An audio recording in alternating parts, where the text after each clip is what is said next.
Hvad skal jeg vælge? Turpas eller billetter? Jeg skal egentlig bare finde ud af, hvad der er billigst. Jeg har de her informationer.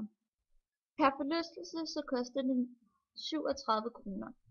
Indgang koster ingenting, og turpas koster 250.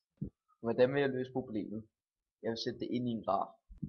Vores ligning er turpas af x er lig med 250 plus 0.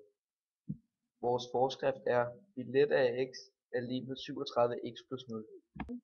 Vores rette linje viser billetprisen, som er stigende. Vores vandrette linje viser turpasprisen, som er konstant. 37x er afhængig af, hvor mange gange man prøver en forlystelse. Og det er det fordi, at 37 er prisen på en enkelt billet. Og det uafhængige af den forskrift er 0. Vi har løst vores problem således. At ved at kigge på x-aksen kan man se, hvor mange forlystelser man tager. Og ved at kigge på y-aksen kan man se, hvor meget prisen stiger. Så når man har taget 5 ture, kan man se, at det er billetten, der er billigst. Når man har taget 9, er det turpasset, der er billigst. Og når man har taget 15, kan man stadig se, at det er turpasset, der er billigst. Og når man har taget 6 ture, koster det præcis det samme. Og alt i alt er vi kommet frem til den konklusion, At når man prøver over 6 ture, kan det bedst betale sig, hvis man køber et turpas.